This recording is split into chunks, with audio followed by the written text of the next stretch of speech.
नमस्कार, स्वागत है आप सभी का। एफएम न्यूज देख रहे हैं आप और आपके साथ मैं हूं नितिशा बंसल। पश्चिम बंगाल के पूर्व राज्यपाल जगदीप धनखड़ अब देश के 14वें उपराष्ट्रपति बन चुके हैं। उन्होंने आज राष्ट्रपति भवन में एक समारोह में शपथ ली। राष्ट्रपति द्रौपदी मुर्मू ने उन्हें पद और गोपनीयता की शपथ दिलाई। शपथ ग्रहण से पहले उन्होंने राजघाट पर महात्मा गांधी को श्रद्धांजलि दी। धनखड़ ने विपक्ष की उम्मीदवार मार्गरेट अल्वा को 346 मतों के अंतर से हराया था।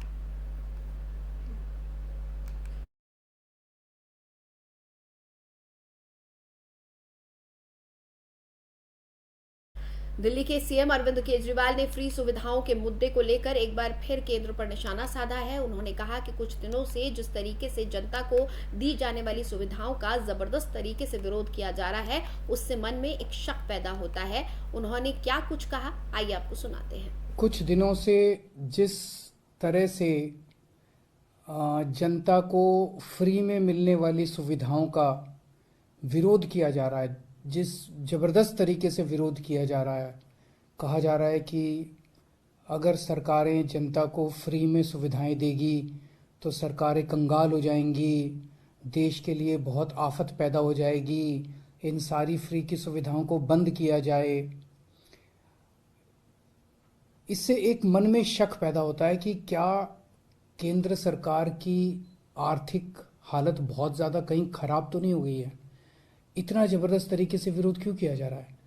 पिछले 70-75 साल से सरकारी स्कूलों के अंदर फ्री में शिक्षा मिलती आई है।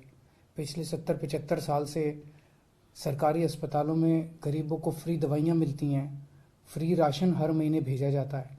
अचानक ऐसा क्या हो गया कि इन सारी चीज़ों को बंद करने की, इन सारी चीज़ों को वापस लेने की, इन सारी चीज़ों के खिलाफ इतना ज़बरदस्त विरोध क्यों पैदा हो गया। केंद्र सरकार की आर्थिक हालत ठीक तो है। अभी थोड़े दिन पहले ये अग्निवीर स्कीम लेके आए, अग्निवीर योजना। अग्निवीर योजना जब लेके आए तो कहा गया कि अग्निवीर योजना लाने की ज़रूरत इसलिए पड़ी क्योंकि सैनिकों का जो पेंशन का खर्चा है, सैनिकों का जो पेंशन का बिल है, वो इतना ज़्यादा बढ़ गया है कि केंद्र सरकार उसको बर्दाश्त नहीं कर पा रही। आज़ादी के बाद से आज तक पहली बार ऐसा हुआ है कि कोई केंद्र सरकार ये कह रही है कि हमारे से सैनिकों की पेंशन का बिल बर्दाश्त नहीं कर किया जा रहा। आज तक कभी किसी सरकार ने ये नहीं कहा कि देश की सुरक्षा के लिए पैसे की कमी पड़ गई है। आज तक किसी सरकार ने ये नहीं कहा कि सैनिकों की पेंशन का पैसा हम नहीं दे पा रहे हैं। सैनिकों को पेंशन दे के हम एहसान नहीं करते। सैनिक हमारे ऊपर एहसान करते हैं जब वो बॉर्डर के ऊपर अपनी जान दांव पे लगाते हैं। ऐसा क्या हो गया केंद्र सरकार को कि केंद्र सरकार के ऊपर केंद्र सरकार अब सैनिकों के पेंशन की बिल भी, पेंशन, सैनिकों का पेंशन भी देने की हालत में नहीं बची है। और उन्होंने उस पेंशन के बिल को ख़त्म करने के लिए अग्निवीर योजना लेके आए हैं। आज़ादी के बाद से आज तक अब 75 साल मना रहे हैं हम आज़ादी के। पहली बार एक गरीब आदमी की गेहूं और चावल के ऊपर टैक्स लगाया गया, खाने पीने की चीज़ों पे टैक्स लगाया गया है। कभी नहीं लगाया, किसी सरकार ने नहीं लगाया।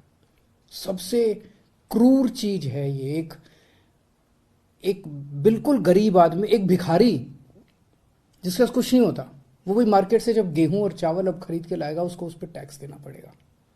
किसी सरकार ने इतना क्रूर कदम नहीं उठाया था। गेहूं पे टैक्स लगा दिया, चावल पे टैक्स लगा दिया, गुड़ के ऊपर टैक्स लगा दिया, शहद पे टैक्स लगा दिया, छाछ पे टैक्स लगा दिया, लस्सी पे टैक्स लगा दिया, दही पे टैक्स लगा दिया, पनीर पे टैक्स लगा दिया।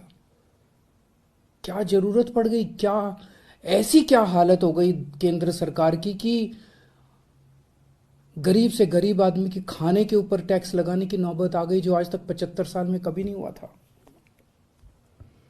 और केंद्र सरकार ने पेट्रोल और डीजल के ऊपर इतना टैक्स लगा रखा है, हर रोज बताते हैं 1000 करोड़ रुपए का, 1000 करोड़ रुपए की पेट्रोल और डीजल से टैक्स पे आमदनी होती है। साल में लगभग 3.5 लाख करोड़ रुपए की आमदनी होती है केंद्र सरकार की, पेट्रोल और डीजल पे जो टैक्स लगा रखा है वैसा।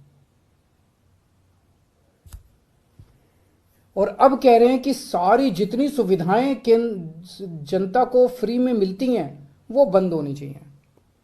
सारे सरकारी स्कूल या तो बंद किए जाएं और या सारे सरकारी स्कूलों में बच्चों से फीस ली जाए, ऐसा कह रहे हैं ये लोग।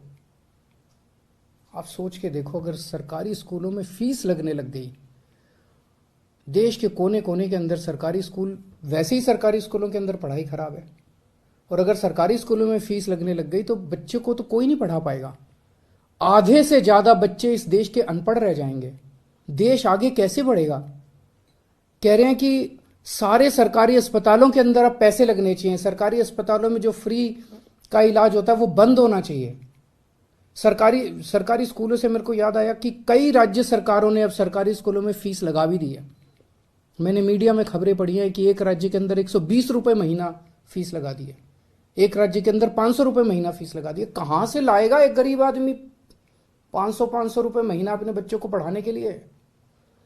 अब ये सारे देश के अंदर सरकारी अस्पतालों के अंदर कह रहे हैं कि फीस सरकारी अस्पतालों में बिना पैसे दिए इलाज नहीं होगा।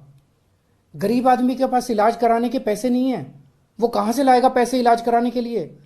और जिसके पास पैसे नहीं है उसका इलाज नहीं होगा। मर जाएंगे गरीब लोग इस देश के। और अब ये कह रहे हैं कि इलाज, राशन भी, फ्री का राशन भी बंद होगा। फ्री नहीं होना चाहिए, फ्री का राशन भी बंद कर देना चाहिए।